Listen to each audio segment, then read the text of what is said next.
Terima kasih Anda masih bersama dengan kami pemirsa. Jelang pernikahan Kaisang Pangarep dan Erina Gudono seringkali muncul di ruang publik. Keduanya pun mengunggah foto-foto prewedding mereka di akun media sosial masing-masing.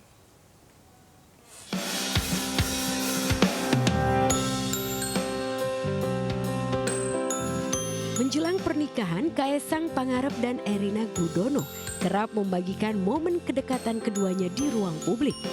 Tidak hanya berbagi foto-foto prewedding di akun Instagram masing-masing.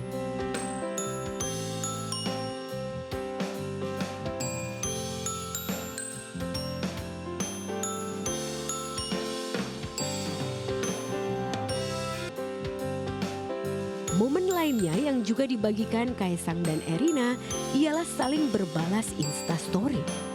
Melalui akun Instagram pribadinya, Kaisang mengunggah foto bersama Erina. Dalam unggahan foto, Kaisang menyematkan kalimat manis plus bucin sampai ketemu lagi di meja akad nikah, sembari men-tag akun Instagram Erina.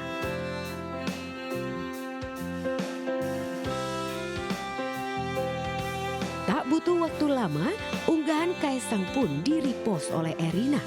Erina pun menuliskan, "Semoga semua dilancarkan. Amin. Sampai jumpa lagi."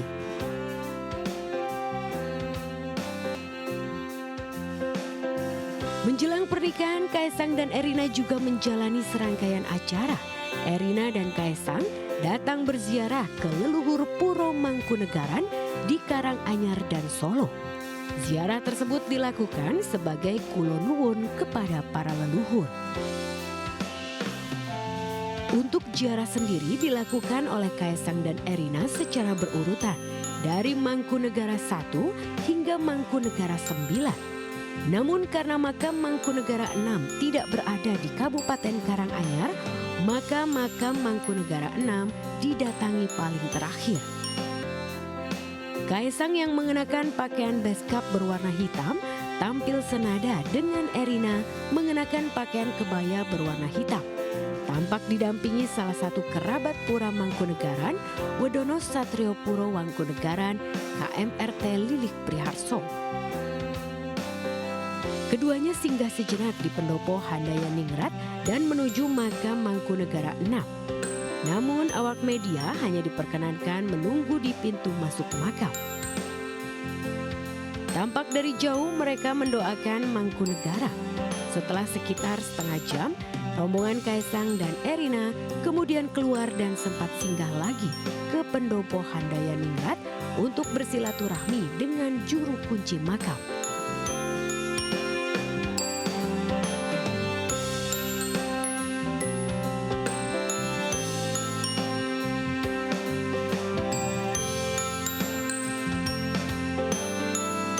Jadi siarah ke makam Mangkunegara ke-6. Tapi kegiatan yang di dalam kita tahu berdoa atau gimana? Iya, siarah biasanya kan. Cuma kan dia mau siarah kan Mangkunegara 1 2 3 di Mengadak, 4 5 7 8 9 di Gililayu. Lah 6-nya kan di sini biar komplit semua. Semuanya berarti ya Pak, seluruhnya Iya, sampai bukan. Mangkunegara ke-9 berarti. Iya. Pak, sebelumnya kalau sebelum acara pernikahan apakah ada adat untuk datang ke makam atau gimana? Sebelumnya enggak. Oh, ya.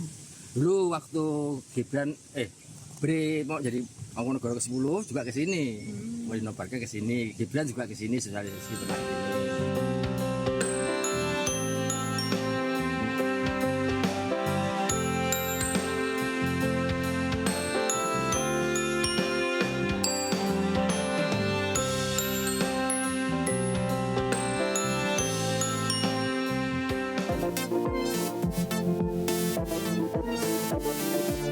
Pernikahan Kaisang dan Erina dijalani dengan prosesi adat Jawa yang kental. Salah satu rangkaian dari prosesi pernikahan adat Jawa yang paling sakral ialah pemasangan bleket-tepe.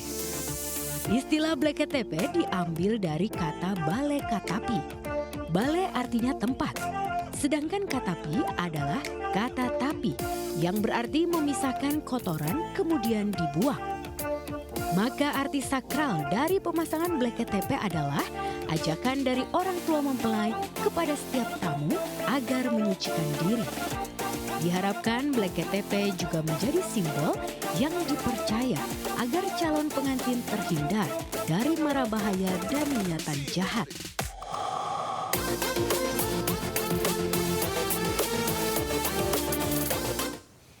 Pemirsa, untuk membahas mengenai pernikahan Kaisang dan Erina Gudono sudah kembali hadir lagi bersama kami dosen sastra Jawa Universitas Indonesia, Mbak Widya Smaramurti, atau aku manggilnya Mbak Mara berarti ya Mbak Mara. Tadi sudah sama Mega kan, sudah ngomong panjang lebar, tapi memang ternyata sebenarnya adat ini memang panjang adanya seperti itu ya Mbak Mara ya. Betul Mas Sam. Mbak Mara, ini aku mau nanya tadi, kalau kita ini mau akad nikah, saya belum mau membahas ke sana, tapi terkait dengan siramannya tadi. Saya tuh selalu tertarik dengan siraman karena memang sakral sebenarnya siraman itu. Tapi ketika tadi kita melihat bahwa ada Pak Jokowi yang mengusap pundak Kaisang ketika Ibu Iriana menyiram, itu sebenarnya apakah cuman gimmick bagian mengusap itu, atau memang sebenarnya maksudnya bukan gimmick tapi ya kayak bercanda saja seorang bapak kepada anaknya, atau memang sebenarnya ada makna tersendiri sih? Itu sebetulnya bentuk dari kasih sayang ya. Biasanya kalau bapak gitu kan kalau menepuk atau Iya. saya memegang tungger gitu ya, maksudnya anak laki-laki Tungger. gitu ya, ger ya. Jadi kadang itu merupakan bentuk kasih sayang. Saya merasa beliau pun pasti terharu karena ini adalah mantu terakhir ya, Iya, karena betul. Udah Mas habis. Kaisang itu kan anak terakhir ya. Iya. Dan kadang agak sulit melepas anak bungsu untuk menjalani kehidupan rumah tangga.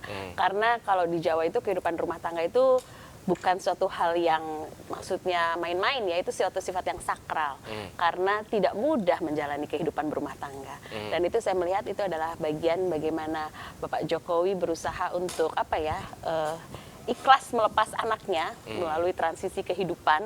Karena kalau di Jawa itu kan memang transisi kehidupan itu dari ya masa lahir, Iya. kanak-kanak, remaja, sekarang menuju dewasa sebelum akhirnya nanti pada akhirnya kembali kepada Sang Pencipta. Jadi bukan gimmick-gimmick, itu memang Betul. pure karena dia memang ya anak terakhirnya dia sudah mau diambil juga sama perempuan gitu ya, berarti time to let go lah seperti Ya itu. betul Mas Sam. Nah, kalau dawet, nah itu saya nggak tahu nih kemarin ada apa tidak sebenarnya dawet, tapi memang harusnya ada ya sebenarnya ya. Iya biasanya dawet Mas Oh, Sam. dawet Iya, Dawet ya. Dawet itu cendol kalau kita dalam bahasa Indonesia Iya, ya. iya, Jadi dawet. Nah. cendol itu biasanya dijual dalam tanda petik ya, Iya, jadi iya. tidak dibeli dengan uang, tapi biasanya itu katakanlah sebagai bagian dari prosesi, karena dawet itu kan rasanya manis, isinya banyak. Jadi Oke. harapannya tamunya itu berlimpah dan semuanya memberikan kemanisan alias doa kepada sang calon pengantin. Oh, jadi sesimpel itu sebenarnya maknanya ya, tapi dalam Dalam sebenarnya. ya. Jadi sebetulnya bahwa semua orang tua pasti ingin memberikan yang terbaik, termasuk memberikan restu kepada anaknya, termasuk restu dari tamu-tamu yang hadir. Tapi kalau saya ingin tanya, kenapa dawet seperti itu? Ada nggak sih cerita di balik makna, cerita di balik dawet itu sendiri? Ya, dawet itu Karena kan memang makanan zaman dulu seperti itu. ya, selain itu juga memang mudah ditemukan kan, dan itu juga bagian dari istilahnya kalau orang Jawa itu kan sebuah apa ya, minuman ya, unjukan itu yang seger, sumyah, sumrambah gitu ya. Jadi memang itu enak gitu loh, memberikan rasa sejuk dan bisa dinikmati oleh segenap kalangan. Oke, Mbak, ini terkait dengan akad nikah. Akad nikah Jawa ini apa sih memang tradisi yang memang akan dilakukan oleh baik Kaisang ataupun Erina nanti, seperti apa sih, Mbak? Kalau untuk tahapan akad nikah itu kan diawali dengan pasrah tampi tadi ya, Ya. yang saya sudah jelaskan saat bersama Mbak Mega, yang pasrah artinya menyerahkan dan tampi itu artinya menerima. Ya, jadi yang diserahkan adalah Mas Kaisang selaku calon pengantin pria ya kepada pihak keluarga Mbak Erina Gudono selaku calon pengantin perempuan. Dan setelah itu dari pihak keluarga calon pengantin perempuan itu mengarahkan Mas Kaisang untuk menjalani akad nikah begitu. Nah, setelah akad nikah itu nanti biasanya diadakan upacara panggih begitu. Panggih itu pertemuan pertama. Oke. Jadi kalau pengantin Jawa itu biasanya bertemunya bukan pada saat akad nikah. Kadang kan ada yang pada saat akad nikah itu sudah istilahnya disandingkan. Oh iya, betul ya. Ya, jadi sudah disandingkan. Nah, kalau pengantin Jawa itu yang memang biasanya yang klasik ya, yang tradisional Iya. itu terpisah. Jadi baru bertemunya itu adalah pada saat panggih. Karena kan sebelumnya mereka mengalami masa ya pingit dulu ya. Jadi biar benar-benar memberikan katakanlah perasaan manglingi, perasaan menyayangi dan lain-lain. Nah ini panggihnya berarti nanti pas di depan meja apa namanya meja akad berarti seperti itu ya? Atau Kalau memang untuk sebelum mau jalan ke biasanya kalau panggih itu kalau yang tradisional biasanya kalau akad nikah itu kan di teras rumah ya biasanya. oke. Jadi panggihnya itu biasanya di depan pintu rumah.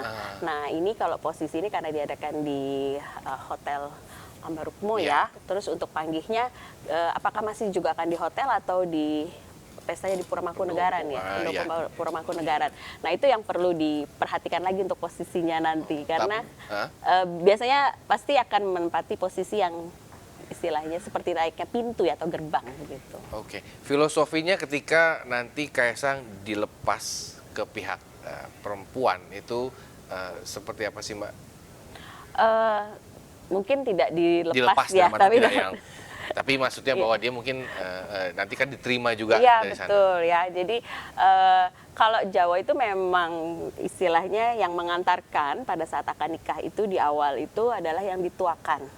Jadi bukan Mas Kaisang diantar oleh kedua orang tua, tetapi perwakilan keluarga yang dituakan. Nah, kenapa dituakan? Karena dituakan ini biasanya dipilih adalah mereka yang juga sudah pernah mantu. Jadi atau sudah pernah menikahkan putra-putrinya. Sehingga diharapkan mereka dapat menjadi suri tauladan ya, contoh dalam menjalani kehidupan. Nah, kemudian setelah pihak keluarga dari pengantin pria mengantarkan Mas Kaisang kepada pihak calon pengantin perempuan diterima, lalu setelah itu akad nikah itu sebetulnya adalah bagian dari upaya melepaskan, katakanlah memberikan ya kesempatan sang anak untuk menjalani tanggung jawabnya sebagai kepala keluarga secara mandiri gitu. Jadi tidak selalu bahwa anak itu pasti akan didukung oleh orang tua, tapi dia juga harus mampu bertanggung jawab sebagai dirinya sendiri sebagai kepala keluarga. Oke, Mbak, lalu setelah akad itu ada pasrah tampi nanti yang sebelum akad ya, betul ya? Lalu ada kemudian panggih panggih setelah akad. Panggih itu apa? Panggih itu dari kata panggih yang artinya bertemu. Jadi itu adalah pertemuan pertama kali sudah mempelai ya, karena sudah menikah ya, mempelai pria dengan mempelai wanita. Berarti setelah akad ya? Setelah akad, betul Mas Sam. Jadi yang tadi saya katakan biasanya itu posisinya diadakan seperti di depan pintu atau gerbang gitu ya. Nah itu biasanya kalau ada Jogja, setelah itu akan diawali dengan balangan gantal. Gantal itu adalah suruh atau sirih ya yang diikat dengan tali lawe ya, tali putih. Nah itu jumlahnya 7 kali. Jadi yang laki-laki melempar 4 kali, yang perempuan melempar 3 kali. Jadi saling melempar. Oh, saling melempar itu ya? Iya. Nah gitu. Jadi bahwa dalam kehidupan berumah tangga itu memang satu sama lain saling bertanggung jawab dalam menjalani kehidupan. Dan kenapa ada 7? Karena kalau Jawa itu 7 kan artinya pitu, Mas Sem. Jadi harapannya mendapat pitulungan dari Gusti Sang Pencipta ya. Karena kita dalam menjalani segala sesuatu itu kan sudah tidak, pastinya sudah tidak lepas ya dari yang namanya katakanlah takdirnya masing-masing. Harapannya mendapat sesuatu yang baik dan selalu ditolong baik dalam menjalani kehidupan berumah tangga gitu oleh siapapun juga, termasuk keluarga, masyarakat dan lain-lain. Tapi cuman apa namanya sereh itu saja atau ada yang lain? Kalau balangan gantal suruh ya, jadi suruh. Jadi suruh itu ya sirih itu ya. Iya, sirih. Ya itu kalau untuk balangan gantal memang hanya sirih dan itu saja. Nanti kalau setelah itu nanti di Sasono Rinenggo ya atau di pelaminan nanti baru ada upacara lain yang memang syaratnya juga lain. Oh gitu. Apa aja sih? Tapi kalau setelah balangan gantal itu biasanya ngijak wididadi ya. Ngijak wididadi. Iya. Itu artinya itu apa nih? Itu Nginjak iya, menginjak telur ya atau tigan kalau orang itu Jawa bukan bilang. sebelum prosesi ya memang menginjak telur itu? Setelah, Oh, jadi setelah. setelah ya, jadi pada saat acara panggih tersebut gitu. Maknanya apa nih Mbak? Ya itu kan biasanya yang laki-laki dia akan menginjak telur ya. Nah telurnya itu di atas rangkaian bunga begitu. Sebetulnya pada saat menginjak telur di atas rangkaian bunga begitu telur itu pecah istilahnya kan akan terserap oleh bunga-bunga tersebut. Ya. Sehingga sebetulnya tidak mengotori sekali untuk kaki si pengantin laki-laki yang mempelai laki-laki. Nah, di situ kemudian Mbak Erina pastinya akan membersihkan ya, lalu setelah itu juga mengeringkan dan mengembalikan juga untuk agar si mempelai pria itu bisa mengenakan selopnya kembali. Itu sebetulnya bagian dari bakti pengantin perempuan kepada suami ya, kepada mempelai pria. Tapi sebetulnya itu juga bagian bahwa dalam kehidupan rumah tangga itu kan satu sama lain itu saling mengisi ya. Nah, jadi tidak ada yang sifatnya harapannya lebih satu sama lain. Jadi di situ adalah bentuk bakti istri kepada suami, tapi juga adalah penyatuan bahwa dua pasangan itu sudah bersatu. Oke. Gitu. Oke. Acara kirap itu maknanya apa sih, Mbak? Kirap itu besok ya. Iya, Jadi besok. Kirap itu kan biasanya diadakan dalam keluarga, istilahnya keluarga keraton ya, kayak royal family gitu ya. Nah itu sebetulnya bagian juga bahwa Pak Jokowi kan tidak lepas beliau adalah katakanlah pemimpin negeri ini ya. Jadi itu bagian bagaimana beliau memperkenalkan kepada masyarakat khalayak umum gitu ya, bahwa beliau memiliki acara dan beliau siap melepas nih anak-anaknya gitu ya, memperkenalkan anak-anaknya kepada masyarakat luas begitu. Lalu sebenarnya ini kan kita tahu Jogja dan yang satu dari Solo. Iya. Gitu ya. Memang sebeda itukah atau memang ini yang adat yang dipakai adat apa sih, atau memang spesifik ini Jogja, atau memang ada juga perbedaan antara adat Jogja dengan adat Solo? Kalau Jogja dan Solo itu sebetulnya tidak terlalu banyak perbedaan dalam segi tata cara, karena kan awalnya dari Keraton Mataraman ya. Jadi katakanlah secara payung besarnya itu sebetulnya sama ya. Cuma memang tentu saja ada perbedaan begitu ya. Dari katakanlah untuk sesi siraman itu biasanya kalau Solo itu yang menyiram 9 orang. Karena ada yang mengatakan juga berkaitan dengan kepercayaan masuknya Islam ke Indonesia melalui Wali Songo. Jadi harapannya selalu mendapatkan pertolongan dari siapapun. Ya, tapi kalau Jogja itu biasanya yang menyiram itu 7 orang. Dari kata pitu tadi ya, juga sama harapannya agar dalam menjalani kehidupan berumah tangga itu senantiasa selamat, rukun, harmonis dan mendapatkan pertolongan. Nah, itu dari segi siraman. Tadi kalau dari balangan gantal juga pada saat panggih itu juga berbeda. Kalau Solo itu hanya sekali-sekali saja. Oh gitu. Sekali laki-laki, sekali perempuan. Kalau Jogja tadi 7 ya? 7 kali ya. Oh, super. Dan 7 kali itu memang ganti-gantian ya, seperti ya. Betul. Nah, terus kalau dari segi juga itu ya tadi jualan dawet begitu ya. Itu lebih kepada biasanya memang Solo ya biasanya. Kalau Jogja itu kadang ada juga ditambah dengan beksan edan-edanan ya. Jadi yang menari sepasang itu dengan pakaian dan wajah yang dibuat seakan-akan seperti orang gila. Itu tujuannya untuk menolak, mencegah sengkolo ya. Jadi menolak bala gitu. Jadi supaya acaranya lancar sampai selesai. Tapi itu nggak ada ya? Ya, bisa biasanya nanti setelahnya kan kita akadnya juga belum. Oh, jadi setelah akad baru ada itu ya, seperti itu. Tapi kadang ada juga yang di awal gitu ya. Tapi biasanya kalau besok itu saya lihat kayaknya kemarin itu pas acara kirap yang tahu Mbak Kahiyang ya. Kahiyang. Itu juga ada di awal awal kirap itu ya. Jadi sebetulnya beksan itu ya, beksan edan-edanan itu tujuannya kan memang menolak bala, tentu saja juga bisa dikatakan di awal begitu ya. Nah, kemudian setelah itu juga dari tadi ya model katakanlah ada upacara kembar mayangnya itu juga berbeda. Baik, terima kasih Mbak Mara telah bergabung bersama kami pada pagi hari ini. Kita berharap prosesi pernikahan Kaisang dan Erina ini berjalan dengan lancar baik hari ini hingga besok, dan kita berharap mereka menjadi keluarga yang samawa ya, atau samara ya seperti itu ya. Sakinah, mawadah, warahmah. Betul ya. Terima kasih telah bergabung bersama kami pagi hari ini Mbak Mara. Terima kasih Salam sehat. Mas Sem, sehat selalu dan sukses selalu untuk Mas Sem. Iya. Ya, pemirsa, kami masih akan kembali usai jeda berikut, tetaplah bersama kami.